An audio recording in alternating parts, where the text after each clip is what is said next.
semuanya. Assalamualaikum warahmatullahi wabarakatuh. Perkenalkan, nama saya Dini Rahmawati dengan NIM 24020120120016 dan saya merupakan salah satu mahasiswa biologi yang sedang mengambil mata kuliah wajib yaitu biologi laut kelas A.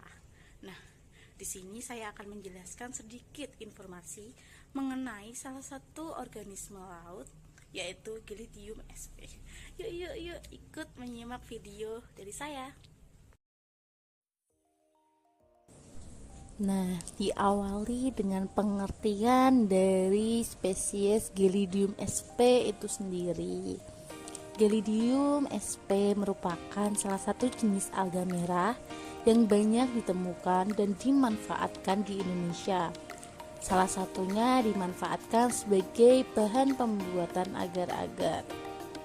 Gelidium sp itu sendiri di Indonesia mempunyai nama yang beragam pada beberapa daerahnya. Contohnya yaitu di Jawa Barat, Gelidium sp ini disebut sebagai kades dan intip kembang kerang. Sedangkan di Bali, Gelidium sp ini disebut dengan bulung merak dan bulung ayam. Dan di Maluku, Gelidium sp ini disebut dengan sayur laut.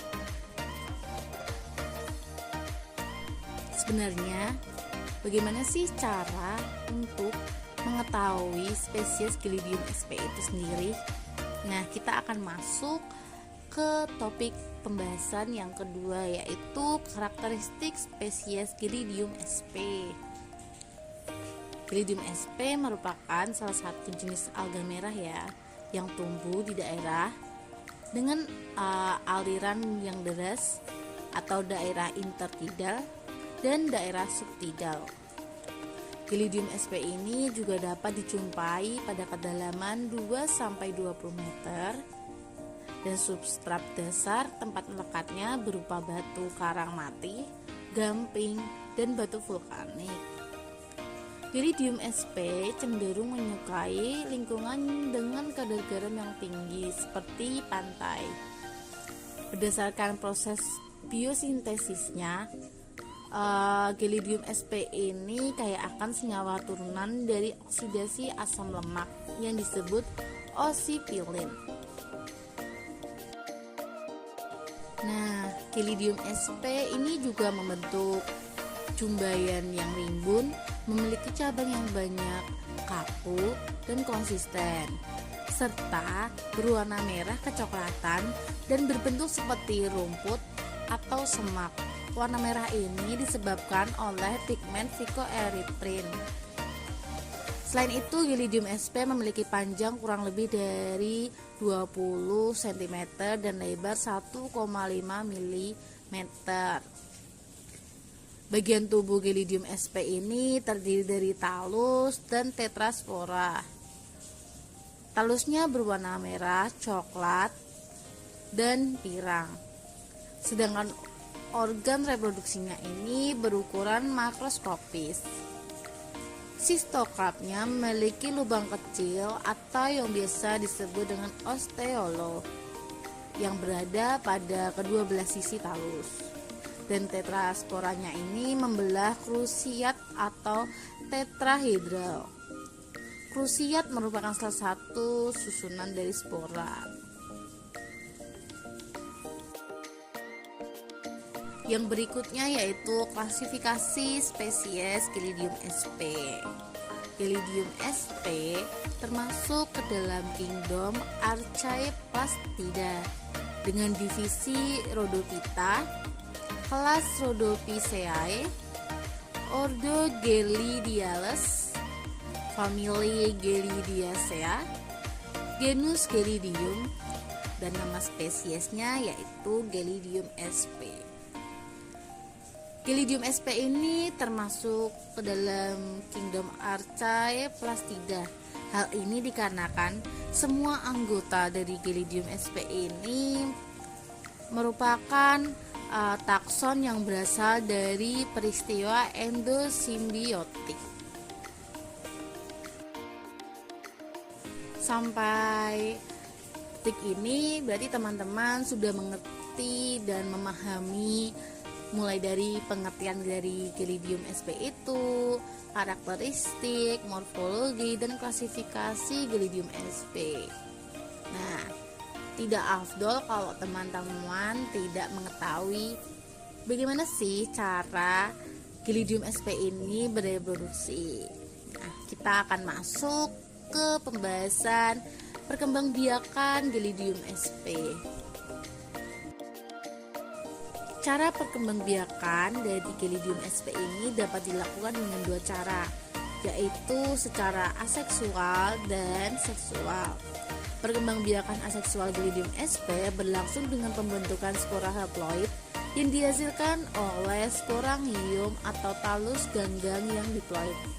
Spora ini selanjutnya tumbuh menjadi ganggang jantan atau betina yang sel-selnya haploid. Sedangkan perkembangbiakan seksual dari Gelidium sp ini dengan oogami. Pembuahan sel kelamin betina atau ovum oleh sel kelamin jantan atau spermatium. Alat perkembangbiakan jantan disebut sebagai spermatogonium yang menghasilkan spermatium yang tak berflagel.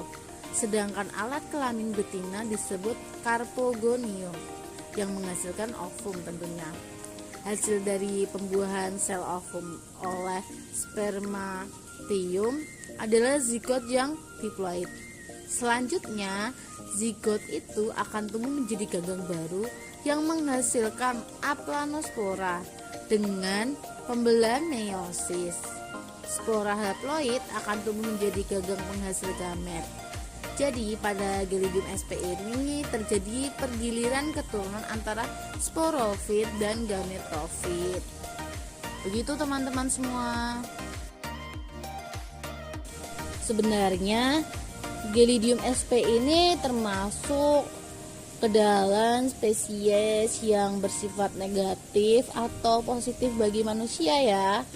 Untuk menjawab pertanyaan tersebut, maka saya akan menjelaskan pemanfaatan spesies Gelidium sp dalam kehidupan manusia. Nah, Gelidium sp ini dapat dimanfaatkan sebagai bahan baku pembuatan agar-agar dan di bidang farmasi sebagai bahan dasar antioksidan antibakteri karena Gelidium sp ini mengandung katekin. Selain itu, di dalam bidang pangan, Gelidium sp ini juga dimanfaatkan sebagai bahan baku atau bahan utama dari produk nori atau geluring. Geluring ini sendiri merupakan produk tradisional yang menyerupai nori dan merupakan produk pangan berbentuk lembaran kering, tipis, dan berwarna hijau kecoklatan. Pengolahan Gelidium sp menjadi agar-agar mulanya hanya dimanfaatkan sebagai bahan makanan, kosmetik, dan obat-obatan. Namun seiring dengan perkembangan zaman, Gelidium sp ini dikembangkan dan diinovasikan menjadi produk yang bernilai lebih ekonomis, yaitu menjadi produk bakto-agar. Bakto-agar ini merupakan media kultur untuk mikroorganisme yang banyak digunakan dalam bidang mikrobiologi atau biologi. Di dalam dunia perdagangan, rumput laut merah ini terkategori menjadi dua kelompok, yaitu Carrageenophyte dan Agarophyte. Nah, Gelidium sp ini termasuk ke dalam kelompok Agarophyte karena menghasilkan koloid agar dan asam agarinik. Di dunia industri, kelompok ini dimanfaatkan sebagai bahan makanan. Sedangkan di bidang kedokteran, agar atau yang sering disebut dengan agarose digunakan untuk media biakan bakteri. Dan di sektor pertanian digunakan sebagai media tumbuh jaringan tanaman. Dan sedangkan di bidang kesehatan sebagai obat anti desentri atau diare dan anti gondok.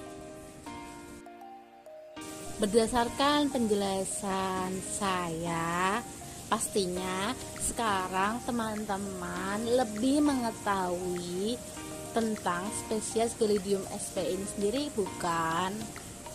Nah, maka dapat ditarik kesimpulan bahwa Gelidium sp ini merupakan salah satu jenis alga merah yang ada di dalam laut, yang tubuhnya terdiri dari talus dan tetraspora. Cara perkembangbiakannya dengan dua cara, yaitu secara aseksual dan seksual, serta sangat bermanfaat bagi manusia sebagai bahan baku pembuatan agar, nori, dan masih banyak lagi.